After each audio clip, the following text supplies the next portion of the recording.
Hello, I'm Kelly Taylor Ryan, and this is Mainely Unspoken. Today our guest is Mark Finks, who is a Maine citizen, and he's going to be talking to us about administrative government. Welcome, Mark. It's a pleasure to be here, Kelly. To recap a little bit, for those who may not have seen our former show about the Constitution, we're trying to show people what it means to be the popular sovereign, the ruler of our state and nation. When we had our war for independence with King George, we took the king's power away from the King of England and we gave it to all the people of the United States. And we pointed out in our last show, just to remind people, that there's nothing worse than a king who just sits there and doesn't say or do anything.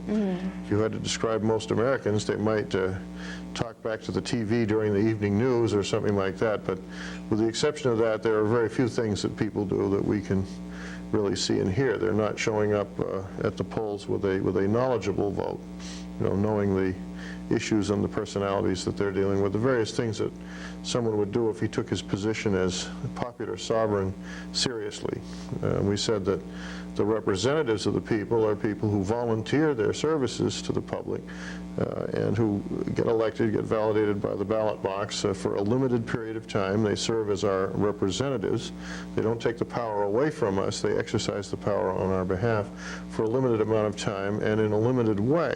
The Constitution says what they can and can't do with their power, and they're supposed to be very careful to observe that. But they're not.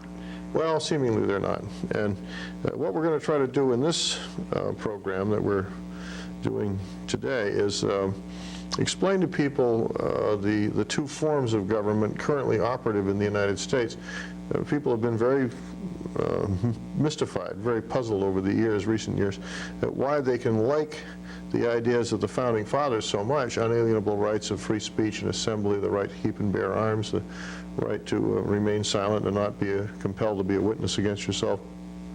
So many different things that the founders of this country identified as very important if we're going to keep our freedoms. And that seems to be in complete conflict with this very bureaucratic, powerful, top-down kind of government that we see occurring in the United States today, which is essentially very socialistic. And how did these two things happen? I'd like to know that. Well, so would everybody else watching the show.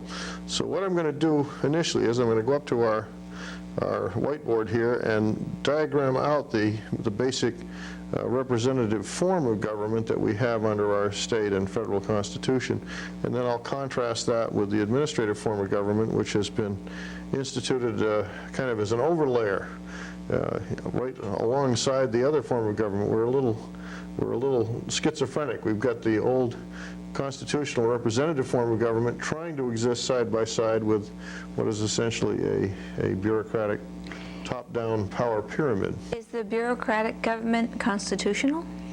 Well, I would say not. There are people who argue that it's okay to have both at the same time. I would say it may be okay as long as you don't force everybody to agree with it, because the second one is socialistic, and the root premise of socialism is atheism, that there is no God, that we're going to worship the mind and humanity itself, and that will be the be-all and end-all of your government. Well, of course, when you start then you lose your unalienable rights because they came from God, right? Exactly. The Creator, the Declaration of Independence says we hold these truths to be self-evident, that all men are created equal and endowed by their Creator with certain unalienable rights, that among these are life, liberty, and the pursuit of happiness, that to secure these rights, governments are instituted among men, deriving their just powers from the consent of the governed. Well, everybody would agree with that.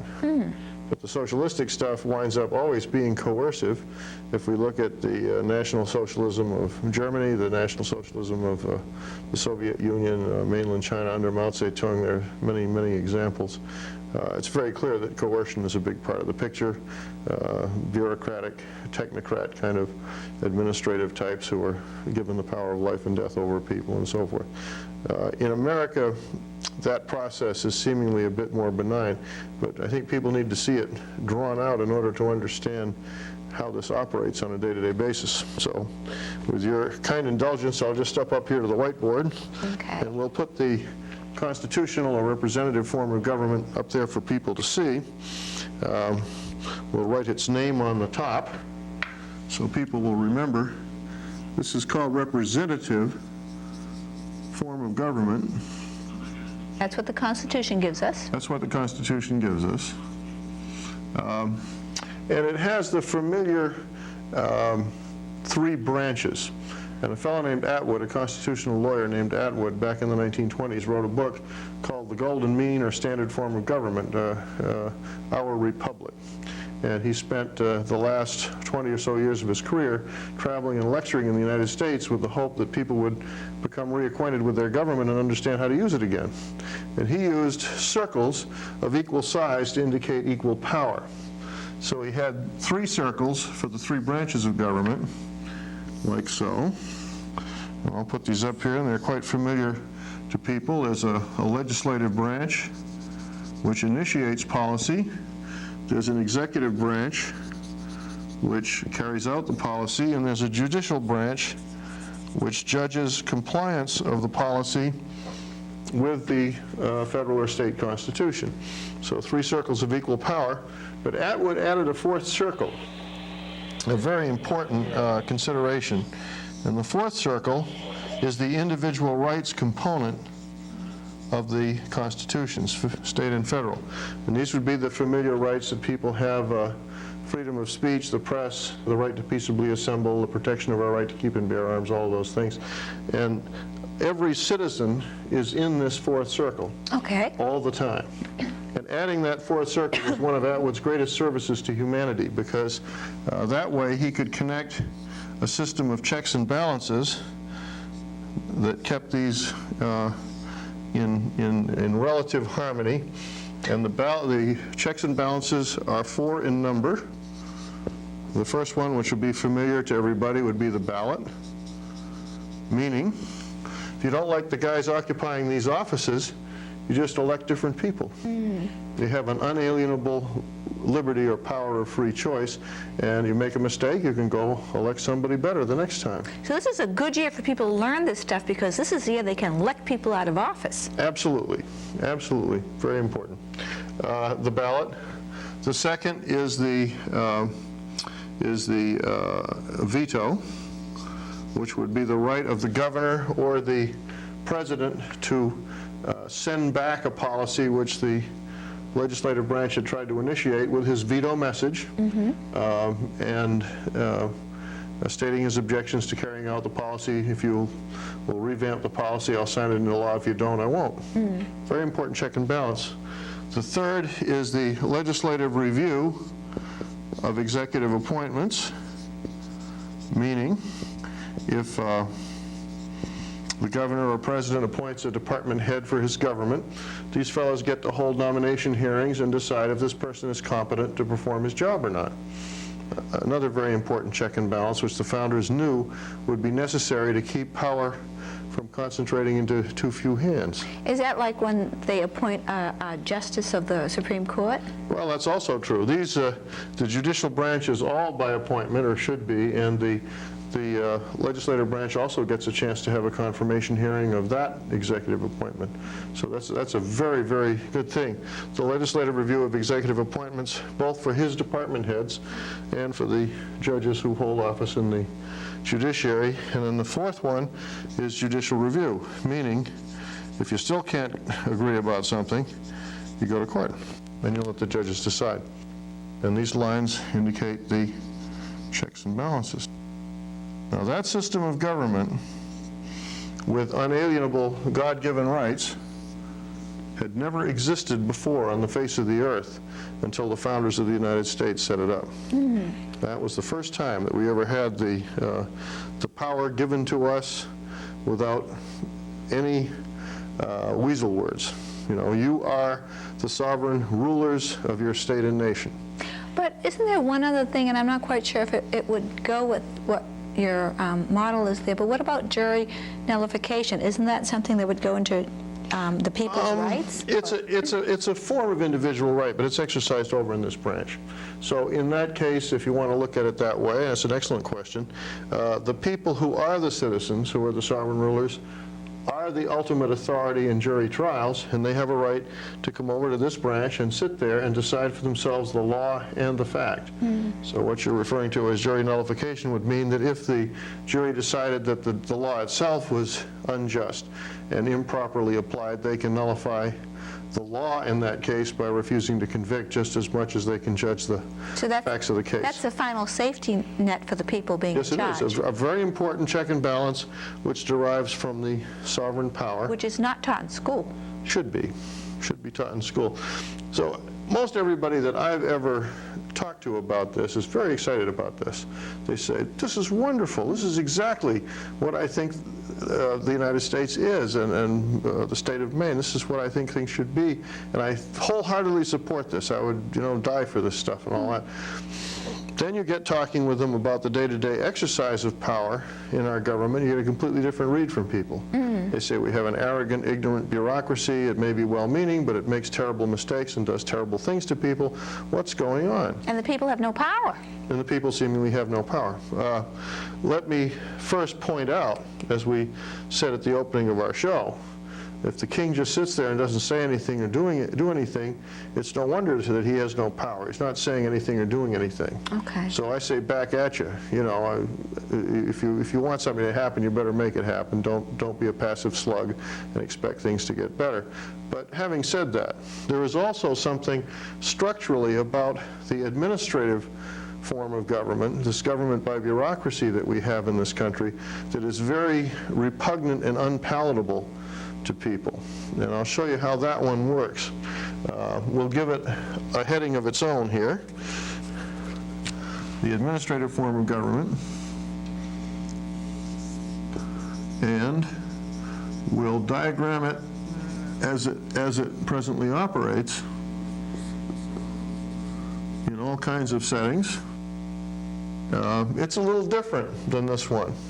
And what people did who brought in various kinds of reform movements, starting at the turn of the century, but really intensifying in the administration of Franklin Roosevelt, was they brought a form of government that had been practiced in England over to the United States. And this had been developed by the English Fabian Socialist Society. George Bernard Shaw, the Webbs, John Maynard Keynes, the economist, various others, had this organization that they started actually in the late 1800s and had begun to gain some momentum in England by the early 19-teens. And the purpose of the society was to institute a socialist government for the British Empire. And they did this by quietly invading the Liberal Party and turning it into the Fabian Socialist Party in all but name. So how did it get over here then? Well, a fellow named Stuart Chase, who was one of the Fabian Socialists in England, wrote a book called The New Deal, describing his wonderful vision for England. And Franklin Roosevelt read that book and he said, "Oh, this is wonderful. I shall entitle my administration The New Deal." So the New Deal actually was named after Stuart Chase's book, which is about Fabian socialism for England. Oh my God. And Roosevelt decided he was going to institute it in the United States. But that was unconstitutional. Well, I would say so. And there's been a long dispute about this for the last 70 or 80 years, in terms of what it is and what it does to us. But it has certain key features, and I'll show you what those are. The key feature of the administrative form of government is in all levels of government, it tends to combine the legislative and executive functions in one set of hands. But they can't do that. That's unconstitutional. Well, it clearly conflicts with this formula. But let's take the municipal governments in Maine. We have a home rule law, Title 30 in Maine, which is basically kind of a template in statute for Fabian socialist government for towns. Oh my which God. sets up a council manager form of government where you give the town council all legislative power and all executive power in one group of people. That's not good. That's not good because you're eliminating two of the crucial checks and balances. So we'll draw one big circle that is the combined legislative executive power. It's exercised with a line of appointment through an administrator. That's why it's called the administrative form of government. And then you have the other two checks and balances are still there, or the other parts of the structure. You still have a judiciary and you still have the individual rights component over here, but you only have two checks and balances on a day-to-day basis. One is the ballot, and number 4, or number 2, if you want to look at it that way, is judicial review, because there's no separate balance and separation. There's no veto for the executive, the executive veto, because there is no separate executive.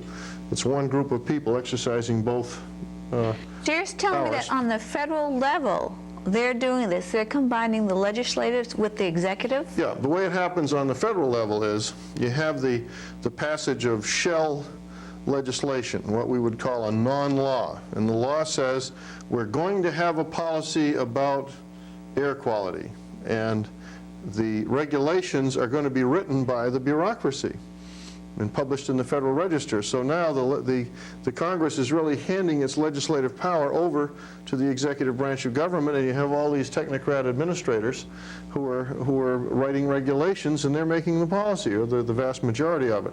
This happened in the federal government in the 1940s when they passed a Administrative Procedures Act that said with publication in the Federal Register, the bureaucracy can write regulations and have those have the effect of law. And in the state of Maine in 1976, we passed a Maine Administrative Procedures Act. So all of the pet policies that the bureaucracy had tried for years to get instituted in the state of Maine suddenly mushroomed into this code of regulations. So from 1820 until 2000, 180 years. It took us a certain number of years to accumulate so many shelf feet of the Maine Revised Statutes books.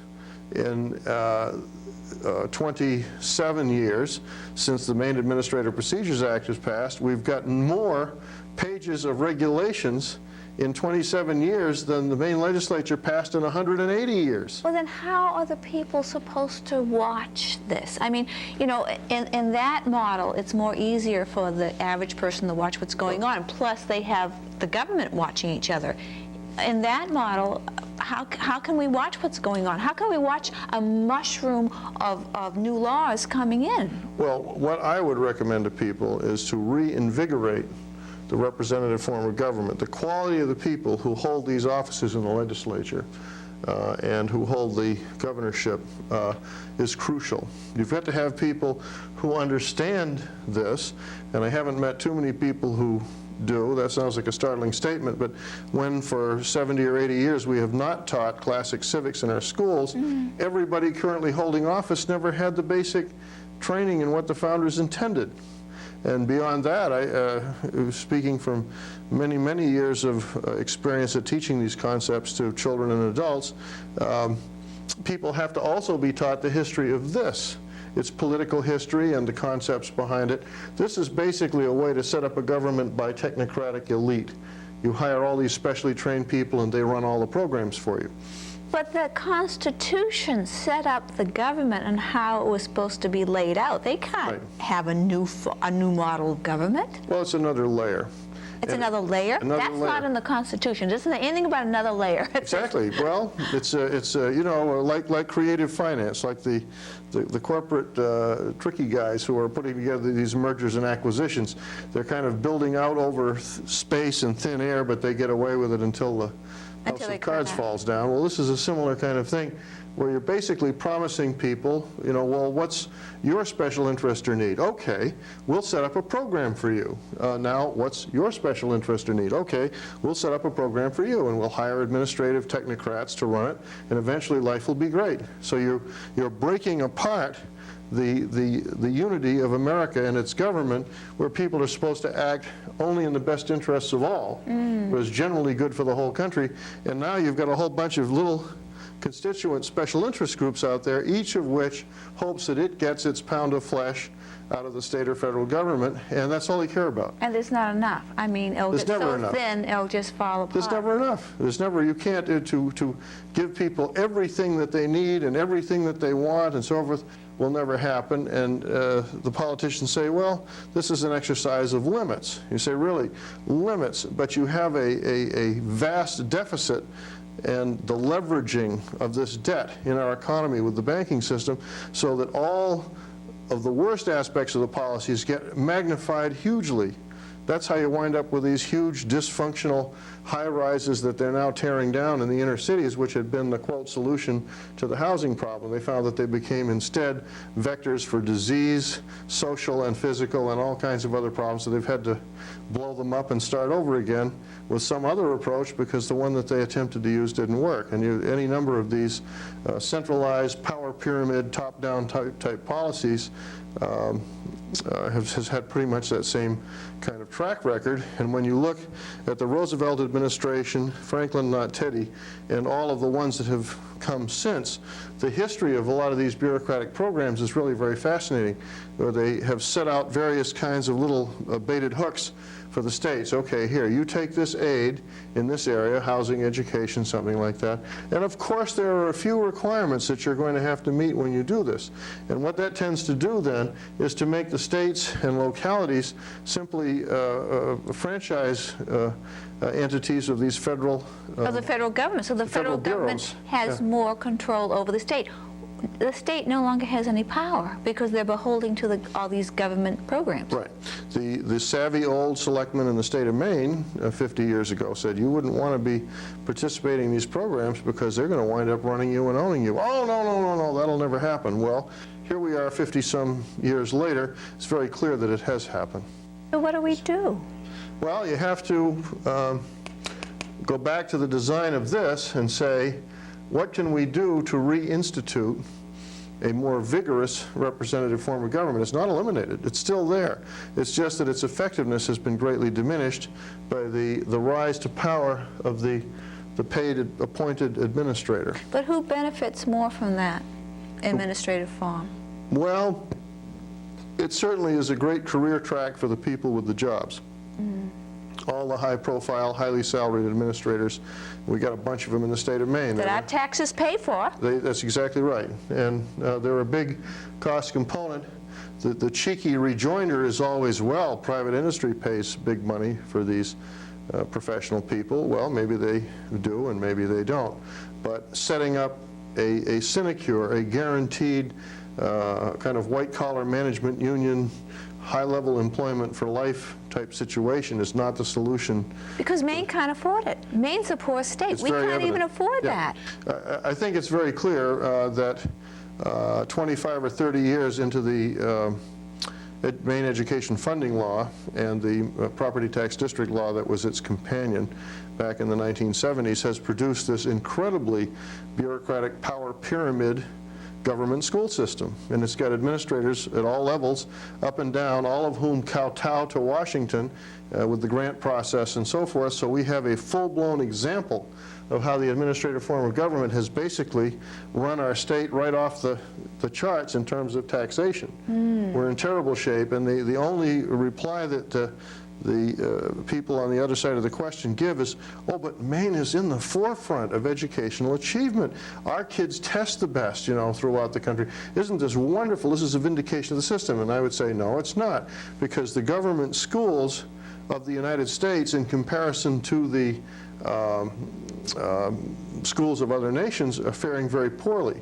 So to be the best of a poor-performing nation, which is what Maine might be argued to be, is not a distinction. When you look at private schools, parochial schools, home schools, those kids consistently achieve way beyond what the government schools achieve on far less money and without the power pyramid and the top-down administration and the heavily paid bureaucrats and so forth. Plus, I bet those home schools know their civics.